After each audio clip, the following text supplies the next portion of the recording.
troisième génération. Et comment ça a commencé tout ça ? Le garage Posé à Trévoux, c'est toute une histoire. Mais avant de vous la raconter avec Emmanuel Posé, on va vous expliquer pourquoi 18 Citroën C3 étaient alignés devant l'enseigne ce vendredi 30 septembre. Pour comprendre, nous allons vous présenter l'association Evaldom et son partenariat historique avec le garage Posé. Bonjour messieurs. Bonjour. Vous représentez l'association Evaldom située à Rérieux. Alors avant de parler de la raison de ces discours, quelles sont les actions de votre association ? Nous travaillons en collaboration avec les caisses de retraite complémentaires et on intervient, disons, sur leur demande pour faire des évaluations chez des personnes retraitées qui font des demandes d'aide à domicile et d'aide afin de rester au domicile. Qui fait appel à Evaldom ? Ce sont les retraités qui interpellent leur caisse de retraite et la caisse de retraite mandate l'association Evaldom pour aller faire une évaluation au domicile. Et nous intervenons sur les départements de l'Ain, du Rhône, de la Savoie et de la Haute-Savoie. Alors Evaldom, c'est une association, loi 1901, et on se réclame de l'économie sociale et solidaire. Alors aujourd'hui, c'est un événement particulier. Je vous laisse nous expliquer ce qui se passe, toutes ces voitures. On a des contrats de location pour les voitures et on change la flotte tous les 5 ans. Donc jusqu'à présent, on était sur des plus petites voitures, des C1 là, et cette année, pour amener un peu plus de confort à notre personnel qui est tout le temps sur la route, donc on a décidé de prendre des C3. Donc aujourd'hui, c'est la remise officielle du nouveau parc de voitures. Voilà. Il y en a 18, c'est ça ? 18. En quoi cet événement a une portée nationale ? Alors pourquoi cet événement a une portée nationale ? Parce que Evaldom appartient à une fédération, la fédération ADEDOM, et que j'en suis le vice-président aujourd'hui, tout en étant un local puisque j'habite Rérieux. Et ADEDOM permet à Evaldom de bénéficier de remises puisqu'il y a un accord national qui a été signé entre notre fédération et le groupe Stellantis. Donc c'est ce qui nous amène à concrétiser, j'allais dire, des achats auprès de ce groupe de voitures. Donc c'est loué auprès de Posé ou de Citroën ? Bonne question. Très bonne question. J'allais dire qu'aujourd'hui, c'est d'abord un achat Posé. Parce que voilà, près de 20 ans, même un petit peu plus, que nous avons établi un partenariat. Et j'allais dire que c'est un partenariat qui n'est pas ordinaire. C'est vraiment un partenariat de proximité. La représentante du garage Posé, Géraldine, en est l'actrice principale. Et c'est elle qui, effectivement, j'allais dire, est à notre écoute, veille à ce que nous bénéficions du meilleur service. Et toute l'équipe des mécanos sont vraiment aux petits soins de nos évaluatrices. Voilà en quoi, si vous voulez, c'est un événement d'une portée un peu nationale parce qu'on a beau signer les plus beaux accords au niveau national, si on n'a pas des relais de proximité, eh bien c'est sans effet. C'est un partenariat historique ? Plus de 20 ans. Plus de 20 ans. Est-ce que le partenariat était déjà similaire à cette époque-là ou est-ce qu'il a évolué ? Il a évolué. Au départ, on a eu un partenariat avec le prédécesseur de Géraldine, qui était Marc Posé. Et donc, au fil du temps, le partenariat a évolué. Et puis, j'allais dire, il s'est enrichi. C'est un partenariat fidèle, j'allais dire amical et cordial. On va demander à Emmanuel Posé un peu de nous éclairer sur l'historique du garage, parce que quand même il y a des choses à dire. Merci. Okay. Emmanuel Posé, bonjour. Bonjour. Troisième génération du nom. Troisième génération. Et comment ça a commencé tout ça ? Quelles étaient les spécialités au départ ? Ça a commencé par un tour de France des compagnons. Mon grand-père a fait son tour de France des compagnons dans une spécialité qui était le bois. Il n'avait aucune idée qu'il travaillerait dans l'automobile un jour. Et après la guerre, il s'est installé comme charron.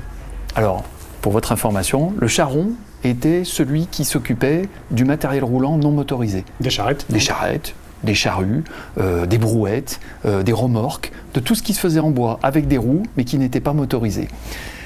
L'activité démarrait, plutôt pas trop mal d'ailleurs. On est en quelle année ? On est à la fin des années 40. Il s'est installé forcément quand la guerre a été finie, en 46. Et l'activité a pris son envol, sachant que, comme elle ne nourrissait pas ni son homme ni sa famille, elle était complétée par, historiquement, l'activité d'avant, c'est-à-dire du maraîchage, comme à peu près tout ce coin de la ville de Trévoux. À la fin des années 40, il y a un marchand de voitures d'occasion qui a commencé à faire travailler mon grand-père, non plus sur du charronnage, mais sur de la carrosserie, mais avec une spécificité, sur de la carrosserie en bois. Alors, On n'était absolument pas dans l'automobile de luxe, parce que quand on parle de carrosserie en bois, on pense aux grands maîtres carrossiers parisiens, Chaperon et j'en passe et des meilleurs. Non, là, il y avait quelque chose de beaucoup plus pragmatique. À la fin de la guerre, il y avait beaucoup de choses qui avaient été détruites, ça je ne vous l'apprendrai pas, et il fallait tout reconstruire. Seulement, comme on manquait de tout, on concentrait le peu qu'on avait pour reconstruire ce qui était vraiment nécessaire. Et ce qui était vraiment nécessaire, c'était rééquiper tout le monde d'une voiture particulière. Il n'était en aucun cas question qu'on concentre tous les efforts sur les utilitaires. Et donc les utilitaires manquaient terriblement. Je crois même qu'à la fin des années 40, Citroën n'avait pas vraiment d'utilitaire à son catalogue. Et donc ce marchand de voitures d'occasion avait une spécialité. Il achetait des lots de voitures absolument énormes. Il les coupait à l'arrière des portes avant. Et derrière tout ça, mon grand-père installait un utilitaire en bois. Il a fait des fromagères, il a fait des bétaillères, tout ce qui pouvait se faire d'utilitaire en bois. Et d'ailleurs, à la fin de sa vie, il me disait sur un ton presque repentant que comme ils achetaient des voitures à la tonne et même au kilo, ils ont tronçonné des voitures qui n'auraient jamais dû l'être, des Chenard et Walker, des Hotchkiss, mais il faut comprendre qu'on avait vraiment besoin d'utilitaires et qu'on n'avait pas trop la notion de préservation de ce qui deviendra un jour des automobiles de collection. Alors l'histoire du garage posé, elle est dans ce livre. Tout à fait. Qui va de décennie en décennie. On va quand même un peu regarder... De décennie en décennie, et on s'est aperçu de quelque chose qui est finalement assez drôle. On a fait ce livre à l'occasion de l'anniversaire de l'entreprise, des 70 ans de l'entreprise en 2016. Et on a un petit peu feuilleté le grand livre familial qui n'était pas celui-là, qui est celui de mes souvenirs. Mmh. Et on s'est aperçu en écrivant l'histoire que l'entreprise avait subi une assez profonde mutation, en moyenne tous les 10 ans. Et ça nous a paru assez rigolo de saucissonner l'histoire de décennie en décennie et de voir qu'il y avait vraiment des très grands changements. Et on va voir le parallèle avec l'avancement des spécialités sur la technologie. Donc vous avez évoqué le départ avec la charronnerie, le bois, le métal. Tout à fait. Et après, les mécaniques étaient arrivées et l'informatique, il y a finalement quelques années. On va parler de tout ça. Oui, d'accord, sans problème. Alors en fait, donc, 1946, le charronnage, on ne réécrit pas l'histoire. En revanche, à partir du moment où on fait de la voiture en bois, là en l'occurrence, c'est une Matisse Ford qui devient un utilitaire. Je crois qu'elle était devenue une fromagère puisque celle-ci avait la particularité d'avoir été faite pour le beau-frère de mon grand-père, le frère de ma grand-mère. C'est pour ça qu'elle est restée en photo assez célèbre. Donc, devient carrossier bois. Et puis, donc ça, on est à la fin des années 40. Déjà, l'entreprise subit une première mutation, charronnage, carrosserie bois. Ça dure toutes les années 50. Seulement à la fin des années... Enfin, dans le courant des années 50, la carrosserie bois, c'est très compliqué. C'est minutieux, c'est fragile. Donc, forcément... Naturellement, je dirais, en faisant de la carrosserie bois, ils ont fait de la carrosserie métal. Et donc, de fait, l'entreprise, qui était une entreprise individuelle, c'était Eugène Pozet qui était entrepreneur individuel, il était carrossier et on a intégré la carrosserie métal dans le bois, ce qui représente déjà une vraie révolution pour l'entreprise. Et très très vite, le bois a cédé la place à la carrosserie métal. Et ça nous porte à la fin des années 50. Il y a quelque chose qui est assez naturel à la fin des années 50, c'est que forcément, en faisant de la carrosserie, on est amené à faire de la mécanique. Il arrive parfois que pour réparer un choc avant sur une voiture, on dépose la mécanique. Quand on la dépose, on la repose. Quelquefois, les clients disent « vous en profiterez pour me faire la vidange ». Et puis, de carrossier, on devient mécanicien. Donc, dans les années 60, on est toujours carrosserie Pozet, on ne s'appelle pas encore garage Pozet.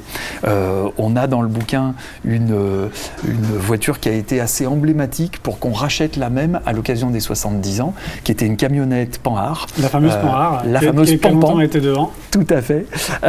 Et qui portait bien le nom de carrosserie Pozet. Et juste quelque chose qui peut être marrant à l'heure de l'ultra-communication qu'on vit aujourd'hui, c'est qu'à l'époque, le numéro de téléphone était composé de 3 chiffres. Le téléphone était le 184 et le tout premier téléphone, qui est un téléphone en bakélite noir absolument magnifique, je l'ai toujours, il est ici dans l'entreprise, absolument. Donc, dans les années 60, on devient carrossier mécanicien et mon grand-père, qui est pas loin de commencer à céder tout doucement l'entreprise à ses 2 fils, mon père et mon oncle, voit assez naturellement, ils vendent beaucoup de voitures. Et ils vendent beaucoup de voitures d'occasion. Et donc, forcément, il se dit que s'ils vendent des voitures d'occasion, il serait intéressant de vendre des voitures neuves. Ils en vendent en tant qu'on appelait ça les sympathisants, c'est-à-dire les garages qui n'avaient pas de panneaux, mais qui de fait vendaient des voitures neuves. Pour l'instant, on n'est pas sur une marque précise. Pas du tout. Ils vendaient, d'ailleurs à cette époque, ils vendaient plus de Panhard que de Citroën, d'où la camionnette Panhard d'ailleurs. Et puis, il y a plein de péripéties qui font qu'à un moment, on leur propose le panneau Citroën, et au milieu des années, enfin dans la première moitié des années 60, ils deviennent agents Citroën en plus de mécaniciens et carrossiers. Et là on vit à nouveau une grande révolution puisque ça fera le socle de ce qu'on est encore aujourd'hui, c'est-à-dire agents de marque française, étant donné qu'on ne va pas raconter l'histoire jusqu'à aujourd'hui, mais aujourd'hui on est même bimarque. Les chevrons seront apposés à partir de ce moment-là sur la façade. La décennie suivante, dans les années 70, c'est peut-être la décennie la plus flat en termes de révolution, puisque l'entreprise était d'un point de vue géographique au même endroit, sans nouveau bâtiment. Il y avait eu un nouveau bâtiment, mais dans les années 60. La décennie des années 70, ça a été la décennie de transition. Et à partir de la décennie des années 80, là, on va vraiment enchaîner des gros changements jusqu'à aujourd'hui. Dans les années 80, naît le contrôle technique, qui à cette époque est associé à la réparation automobile. Donc l'entreprise est toujours carrossier, mécanicien, agent Citroën et devient en plus contrôleur technique. C'est au milieu des années 80 et à la fin des années 80, on sent que le contrôle technique va muter, va devoir être séparé de la réparation. Donc pour un peu remplacer cette activité, on devient dépanneur autoroute, un métier qu'on n'avait jamais fait. Et donc dans les années 90, ça devient une grosse activité de l'entreprise. La décennie des années 90, j'appelle ça la décennie des dépanneuses. Le contrôle technique s'en va du garage et on devient des dépanneurs autoroute avec tout ce que ça entraîne. On a eu jusqu'à 3 dépanneuses, des poids lourds, enfin voilà, c'était devenu une entreprise assez fortement axée sur le dépannage. Jusqu'à ce moment-là, on n'est pas encore à l'endroit actuel. Non, on est toujours dans une rue qui n'existe plus, oui, qui s'appelait la rue Antoine Milan, qui a cédé la place à l'écoquartier. Voilà. Vous n'êtes pas du tout sur le bord de cette route actuellement ? Là où on est ici, c'est un confrère qui était lui-même agent Renault, historiquement un garage plus ancien que le nôtre d'ailleurs, qui s'est perdu à la deuxième génération.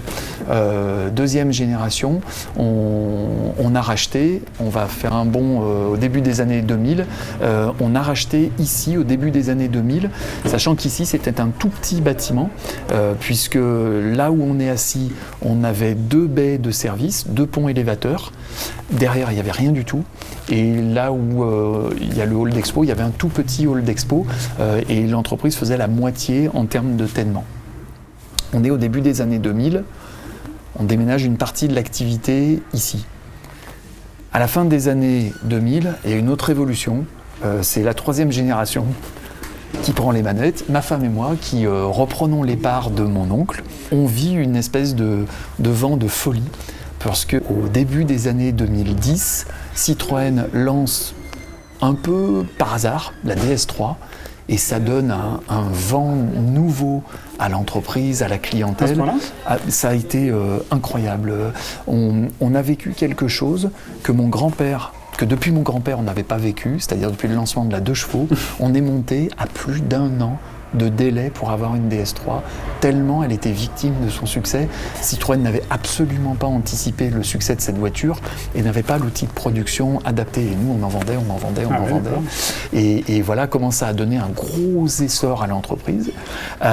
Donc là, on est au début des années 2010 et la mairie de Trévoux veut récupérer le tènement, parce qu'on travaille toujours sur les 2 tènements, carrosserie en haut et mécanique et vente en bas. La mairie fait un petit peu pression pour récupérer l'écoquartier et c'était bien normal puisque c'était inscrit dans les projets logiques de la ville. On cherche par tous les moyens à tout regrouper ici, c'est très compliqué et donc on regroupe tout mais en délaissant l'activité carrosserie qui est transférée sur une autre façon de faire et on se recentre ici, on double le bâtiment quand même, on accueille la mécanique lourde et toutes les ventes sur un tellement qui a doublé. Et donc ça, c'est les années 2010 à 2020. Et dans la décennie dans laquelle on est, les années 2020, la révolution est qu'on devient bimarque en accueillant le panneau Peugeot en renfort du panneau Citroën, suivant ainsi un peu l'évolution, toute proportion gardée, on est à Trévoux, du groupe Stellantis, qui devient un groupe multimarque. Et à notre niveau, on devient un garage multimarque. Comment a été intégrée l'informatique embarquée dans ces réparations ? Dans les années 90, voire 2000, sont apparus sur les voitures ce qu'on appelait le boîtier de servitude intelligent, le BSI, qui est une espèce de canal par lequel passent énormément d'informations. Et à l'origine de cet équipement, on ne réalisait pas à quel point c'était un acte fondateur de l'informatisation, de la pucisation à outrance des voitures, parce que par ce canal unique, on fait passer tellement d'informations que ça a permis de développer des voitures au point que, aujourd'hui, le PDG de Stellantis, Carlos Tavares, reconnaît que dans la décennie qui vient, l'informatique va devenir plus de la moitié du prix de revient d'une voiture. Sur 100 de valeur d'une voiture, plus de 60 sera représenté par toute l'informatique embarquée, ce qui est absolument énorme. C'est-à-dire que dans une voiture, qui est quand même un moyen de locomotion, la mécanique permettant de se déplacer devient minoritaire. Incroyable. Incroyable. Et c'est une révolution qui a moins de 20 ans. Moins de 20 ans.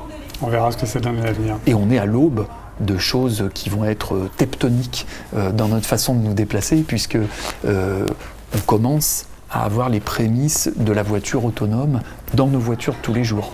La voiture qui vous remet au centre de la route, la voiture qui peut corriger une trajectoire, qui sait freiner quand vous n'avez pas vu un obstacle. On est déjà dans de la conduite semi-autonome.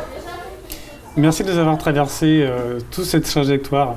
Merci pour cette histoire très raccourcie, mais condensée.